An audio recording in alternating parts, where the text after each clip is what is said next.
ভাই যারা আছে ভাই ছবি তুলে আমি দিও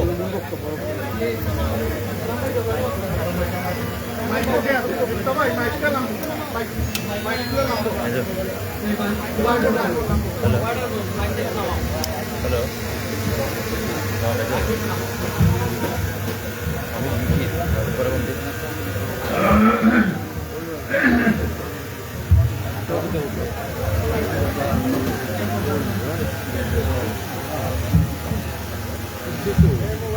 আজকে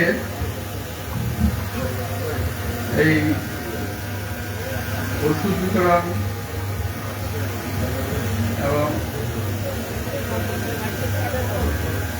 খাদ্য সামগ্রী বিতরণের প্রোগ্রামের নিয়ন্ত্রণ সভাপতি হারুন, উপস্থিত আমার ঢাকা থেকে আগত আমার সংগ্রাম নেতৃবৃন্দ, আমার ভাইয়েরা, আমি সবার নাম বলছি না, সময় লাগবে অনেক, দুপুরের সময় সকলেই ক্ষুধা লেগেছে, আমি বেশি সময় নেব না।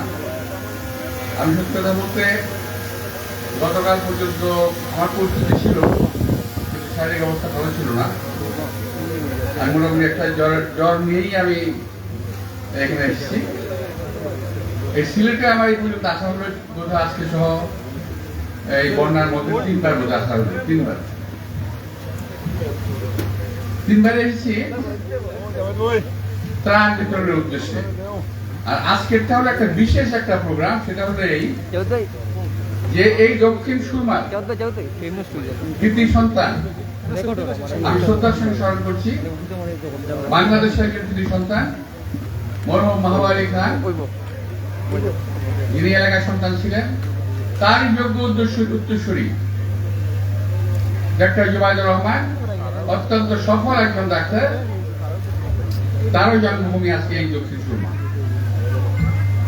আমি স্মরণ করতে চাই আমার নেতা acting chairman doctor Tarek Rahman সাহেব, যিনি এই প্রোগ্রামটা করার জন্য আমাদেরকে অনুপ্রাণিত করেছেন। বিশেষ করে ডাক্তার জুবাইদুর রহমান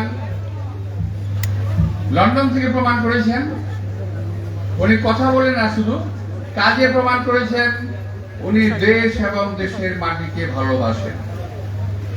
দেশ এবং দেশের মাটিকে ভালোবাসেন বলেই সে শুধু লন্ডন থেকে তিনি অনুরোধ করেছেন আমাদের ড্যাব এবং জিয়া ফাউন্ডেশনকে যে আপনারা একটু আমার এলাকার লোকের জন্য কিছু করেন। আজকে সেই কারণে আমাদের এখানে আসা। আপনারা দেখেছেন এখানে আমান সাহেব এসে, এখানে আমাদের ডাক্তার হারুন, আমান, অ্যানি সহ ঢাকা থেকে আরো নেতৃবৃন্দ এসেছেন, ডাক্তার এনাম এসেছেন, আর এই এলাকার অনেক নেতৃবৃন্দ আছেন। তার মধ্যে অন্যতম এলাকায় আরেকটি সন্তান আমাদের কায়ুম, বরিশাল জেলার সিলেট জেলার সভাপতি। তো প্রিয় ভাইয়েরা, বক্তৃতা মানেই হলো কারো বিরুদ্ধে কুৎসারণা করা। আজকে আমাদের দেশের একটা প্রচলিত নিয়ম, আমি যদি বক্তৃতা দাঁড়াই তাহলে আমি আওয়ামী লীগের বিরুদ্ধে কথা বলবো, আর আওয়ামী লীগ যদি বক্তৃতা দাঁড়ায় তাহলে শুধু বিএনপির বিরুদ্ধে কথা বলবো। আসলে এটা হওয়া উচিত না, এটা হওয়া উচিত না। এটা হওয়া উচিত হলো যারাই দাঁড়াবে বক্তৃতায়, যারাই বক্তব্য রাখবে, তারা দেশ সম্পর্কে কথা বলবে। বিএনপি কি করলো, আওয়ামী লীগ কি করলো, জাতীয় পার্টি কি করলো, কতটুকু ভালো করলো, কতটুকু খারাপ করলো, সেটা নিয়ে আমাদের কথা বলা।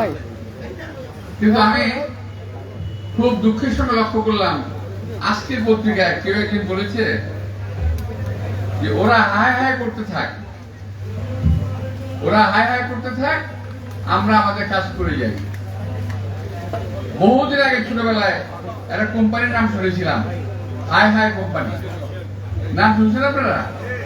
হায় হায় কোম্পানি, অর্থাৎ সকলের কাছ থেকে এই কিছু টাকা দিল না, সকলের কাছ থেকে টাকা পয়সা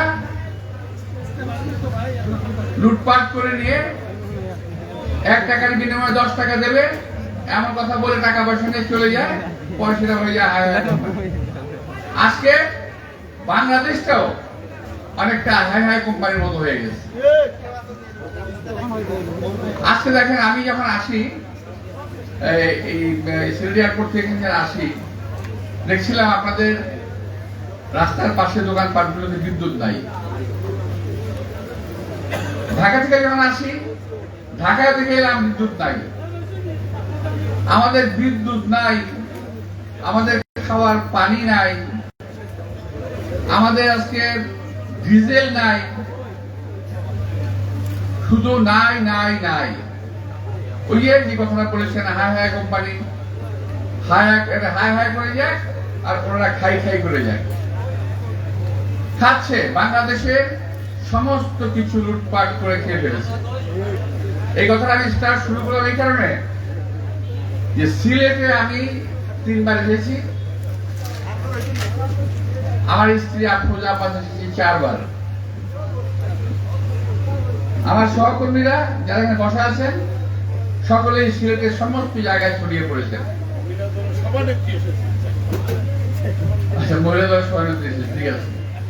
তো এই যে পুরা সিলেটে বিএনপি, যুব দল, ছাত্র দল, মহিলা দল, স্বেচ্ছাসেবক দল সকলেই যার যা আছে সবকিছু নিয়ে ত্রাণ কার্যে ঝাঁপিয়ে পড়েছে।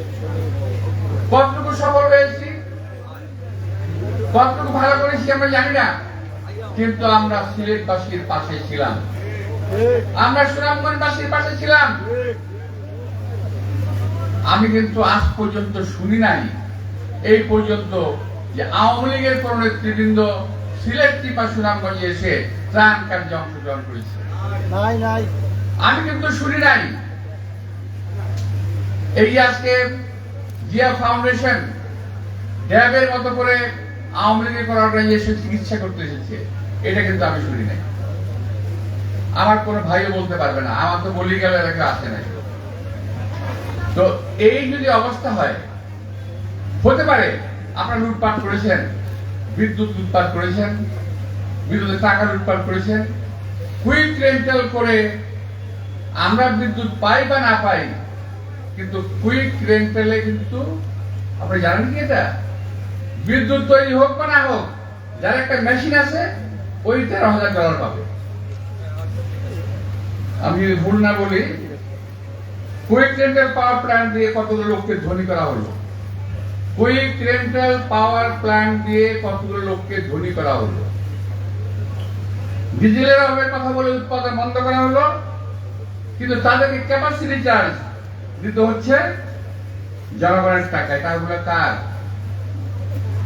সমকাল পত্রিকার সংবাদ অনুযায়ী ক্যাপাসিটি চার্জ দেওয়া হচ্ছে সামিট গ্রুপ, রয়েছে ইউনাইটেড গ্রুপ, বাংলা ট্রান, China national, mariners import and export company, orient group, গ্রিল পাওয়ার সহ আরো কয়েকটি বেসরকারি কোম্পানিকে। 37টি বিদ্যুৎ কেন্দ্রকে হাজার হাজার কোটি টাকা দিয়ে দেওয়া হচ্ছে। কেন জানেন? বিদ্যুৎ সাপ্লাই দিলে তো টাকা দিলে তো আপত্তি ছিল না, বিদ্যুৎ যদি বন্ধ থাকে তাহলে টাকা দিতে হবে। কি মজা, বিদ্যুৎ বন্ধ থাকলে টাকা দিতে হবে। অন্যদিকে আরো আছে, এটা হলো ভারত সরকারের আদানি পাওয়ারের সঙ্গে একটি দীর্ঘমেয়াদী চুক্তি অনুসারে তাদের সঙ্গে চুক্তি করা হয়েছে, তাদেরকেও টাকা দেওয়া হচ্ছে, কিন্তু বিদ্যুতের কোনো খবর নাই। প্রিয় ভাইরা, আমি বলছি এই কথাটার উদ্দেশ্য হলো আওয়ামী লীগের বিরুদ্ধে বদনাম করা না। আমি বলছি যে এই টাকাগুলো যদি লুটপাট না করতেন তাহলে এই সিলেট সুরমা, এই যে বানবাসী মানুষগুলোকে আমরা কি পুনর্বাসন করতে পারতাম না? আমরা কি এদের চিকিৎসা করতে পারতাম না? আমরা কি এদেরকে আরেকটু ভালো রাখতে পারতাম না? এই বানবাসী মানুষের দিকে খেয়াল নাই। বানবাসী মানুষ তো অনেক দূরের কথা, সাধারণ মানুষ আমরা যারা আছি আমরাই তো অস্থির হয়ে গেলাম। আমরা যারা এক সময় খুব ভালো অবস্থায় ছিলাম, এদেশের মানুষ যারা সব যারা নাকি মাধ্যম আয়ের মানুষ ছিল, এখন সেই মাধ্যম আয়ের মানুষগুলো আর নাই। এখন সেই মানুষগুলো নিম্ন আয়ের মানুষ হয়ে গেছে এই সরকারের লুটপাটের কারণে। এবং এই লুটপাটের কারণে দেশটা একদিন শেষ হয়ে যাবে। এই দেশের সঙ্গে কিছু বিদেশিদের কি চুক্তি করেছে, গোপন চুক্তি করেছে আমরা জানি না। বিদেশি বিভিন্ন পত্রিকায় বিভিন্ন কথাবার্তা আসে শুনি, সত্যি মিথ্যা জানি না। ওই চুক্তির আওতায় বাংলাদেশের অবস্থা কি হবে পরবর্তীতে সেটা আমাদের জানা নাই। তবে একটি কথা পরিষ্কার বলতে চাই, এই বাংলাদেশ তো ভাই আমাদেরকে দয়া করে কেউ দান করে নাই। দান করছিল নাকি? এই বাংলাদেশ দয়া করে আমাদেরকে কেউ দান করে নাই।